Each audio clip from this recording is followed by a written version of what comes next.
వసంత కోకిల వనమంతా పిలుపులా వసంత కోకిల జగమంతా గెలుపులా. ఒక సలహా ఇస్తున్నాను. నేనిచ్చే సలహాలు నీకు సహాయం చేస్తాయో లేదో తెలియదు, కానీ ఒక ఫ్రెండ్గా నేను సైలెంట్గా ఉండలేను కదా. ఎడారిలాంటి నా బ్రతుకులో నువ్వు, అమ్మా, నాన్న ఎండమావుల్లాంటి వాళ్ళు దివ్య. నాకు సహాయం చేయాలన్న తప్పన మీకున్నా బయటపడే అవకాశం నాకు లేదు.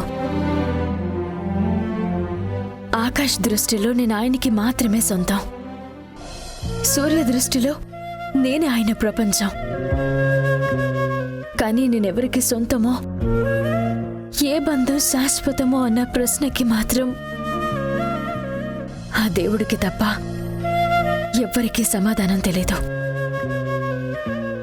ఒకదాని తర్వాత ఒకటి కష్టాలు వరుస కడుతుంటే నాకేమనిపిస్తుందో తెలుసా?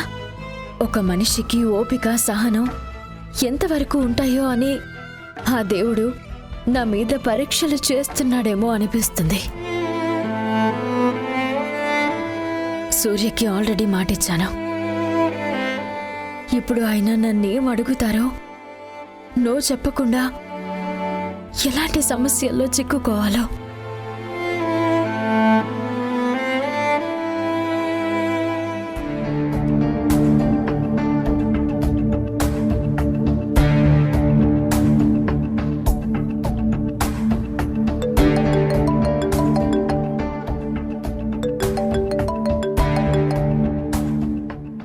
హలో మావయ్య.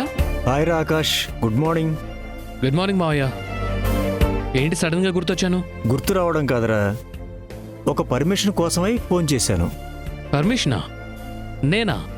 దేనికి ఇవ్వాలి? సంధ్య మా కంపెనీలో బెస్ట్ ఎంప్లాయ్ అని నీకు తెలుసు కదా. ఒక ప్రాజెక్ట్ విషయమై తనని బెంగళూరు పంపించాలరా. బెంగళూరా? ఎన్ని రోజులకి? ఒక వారం 10 రోజులు పడుతుంది. నీ పర్మిషన్ అడిగి సంధ్యకి చెప్పాలని ఫస్ట్ నీకే కాల్ చేశాను. నేను పర్మిషన్ ఇవ్వను మావయ్య. సంధ్య కూడా ఏం చెప్పొద్దు. అసలు నువ్వు నాకు ఫోనే చేయలేదనుకో. అది కాదు ఆకాష్, ఇది చాలా పెద్ద ప్రాజెక్టు. అయితే నువ్వే వెళ్ళు. నీ కంపెనీని నువ్వే బాగా రిప్రజెంట్ చేసుకుని ప్రాజెక్ట్ సంపాదించుకో మావయ్య. పర్మిషన్ కోసం ఫోన్ చేస్తే నీ సజెషన్లు ఎందుకురా నాకు? నో అని చెప్పినా నీకు అర్థం కావటం లేదు కదా, అందుకే చెప్తున్నాను. సంధ్యని సండేలు మిస్ అవుతున్నందుకే మనసంతా ఏదోలా ఉంది. 6 రోజులు చూస్తున్నానన్న చిన్న సంతృప్తితో అతి కష్టం మీద అడ్జస్ట్ చేసుకుంటున్నాను. అలాంటిది వారం రోజులంటే నేను ఉండలేను మావయ్య. సంధ్య మీద నీ ప్రేమ తెలుసు కాబట్టే ముందుగా నీకు చేశాను. ఈ విషయంలో నేను బలవంతం పెట్టం లేరా. సర్లే, నేనే వేరే ఏర్పాట్లు చేసుకుంటాను. ఓకే మావయ్య, థ్యాంక్ యూ, బాయ్. ఓకేరా, ఉంటా.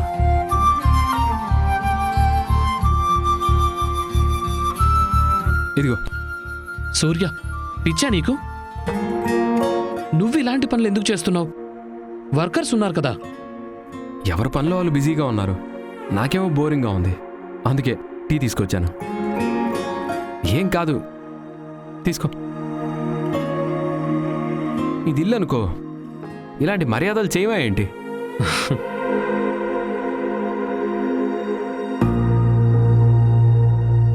నా భార్యను ఒకరోజు చూడలేకపోతున్నందుకే నాకు పిచ్చెక్కిపోతోంది. అలాంటిది మా మామయ్య ఫోన్ చేసి తననేదో ఆఫీస్ వర్క్ మీద బెంగళూరు పంపిస్తాను అంటున్నారు. నేను కుదరదని చెప్తే సరే అని కాల్ కట్ చేశాడు. నువ్వు నీ భార్యని ఒక్కరోజు మాత్రమే మిస్ అవుతున్నావు, నేను ఒక్కరోజు మాత్రమే చూస్తున్నాను. నాతో పోల్చుకుంటే నువ్వు చాలా బెటర్ బాబు. నీకు నువ్వు గంగిగోవు పాలు గరిటెడైనా చాలు అనుకోవడమే.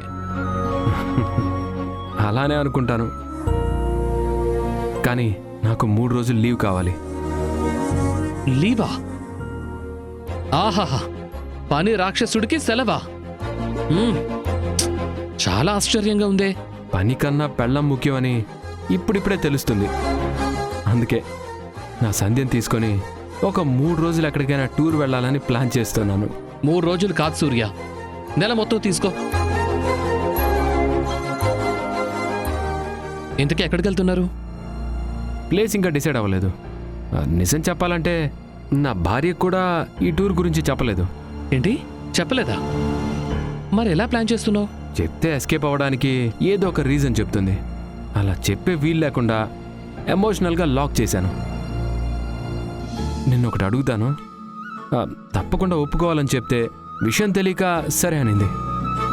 ఈసారి వచ్చినప్పుడు టూర్ గురించి చెప్తాను. చాలా పెద్ద ప్లానే ఇది. తప్పదు బాబు, వర్క్ ఈజ్ వర్షిప్ అని నమ్మే వైఫ్ దగ్గర ఇలాంటి అబద్ధాలు, చిన్న చిన్న చీటింగ్లు తప్పవు.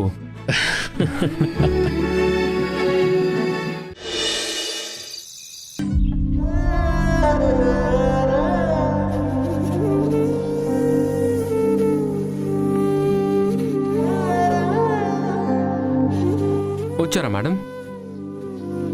ఏంటండి అలా అంటున్నారు? ఉదయం కాఫీ ఇవ్వడానికి ఒక్కసారి వచ్చావు. అప్పటి నుండి మళ్ళీ నా దగ్గరికి రావడానికి నీకు ఇంత టైం పట్టిందా?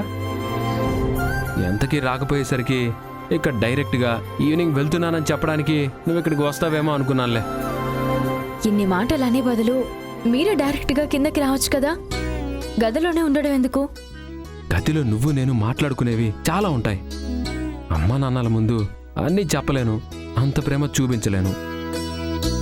నాకు సలహాలు ఇచ్చే బదులు పాపం నా మొగుడు ఒంటరిగా గదిలో ఉన్నాడు, వెళ్ళి కంపెనీ ఇద్దామని నీకు కొంచెం కూడా అనిపించలేదా? ఎందుకు అనిపించదండి, కాకపోతే అత్తయ్య ఒక్కరే పనులు చేసుకుంటున్నారు కదా అని నేను సహాయం చేస్తూ ఉండిపోయాను. నువ్వు వారానికి ఒక్కరోజు వచ్చేది నా మీద ప్రేమ చూపించడానికి, అంతేకాని మీ అత్తగారికి సహాయం చేయడానికి కాదు. అది కాదండి, ఇంట్లో పెద్దవాళ్ళుండగా మీ దగ్గరే కూర్చోవాలి, ఎక్కడికి వెళ్ళకూడదు, ఏం చేయకూడదు అంటే ఎలా చెప్పండి? ఏ అందులో తప్పే ఉంది? మనకి వాళ్ళు కొత్త, వాళ్ళకి మనం కొత్త. ఇదివరకు మనం గదిలో ఉన్నప్పుడు ఎంతసేపు ఉన్నా కానీ అమ్మ నిన్ను కనీసం పిలిచేది కూడా కాదు. ఒక్కోసారి కాఫీ కూడా ఇక్కడికే తెచ్చేది. నువ్వు అది మర్చిపోయావా? అంటే అప్పుడు పరిస్థితి వేరు, ఇప్పుడు పరిస్థితి వేరు. ఏంటా వేరు? ఎందుకు నీలో ఈ మార్పు? ఏ మార్పు లేదండి. ఓకే, వచ్చిందని నేను ప్రూవ్ చేయనా? లాస్ట్ టైం నువ్వు ఫోన్ చేసినప్పుడు నేను నిన్ను ఒక మాట అడుగుతాను, కాదనకూడదు అని చెప్పాను. నీకు ఆ విషయం గుర్తుందా? అదేంటని మళ్ళీ నన్ను అడుగుతున్నావా?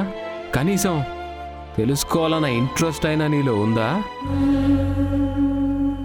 అదే ఇదివరకైతే ఇలా ఏదైనా ఒక్క మాట అంటే చాలు, అదేంటో తెలుసుకునే వరకు నా ప్రాణాలు తీసేదానివి.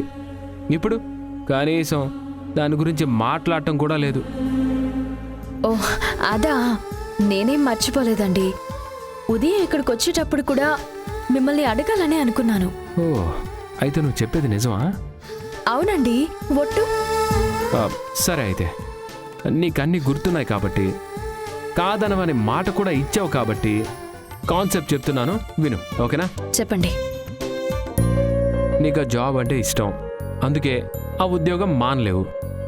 పోనీ వారానికి ఒక్కరోజైనా మనిద్దరం ప్రశాంతంగా మనసారా కబుర్లు చెప్పుకుందామంటే ఇంట్లో పెద్దవాళ్ళు ఉన్నారు, పనుల్లో సహాయం చేయాలని నువ్వు కారణాలు చెప్తావు.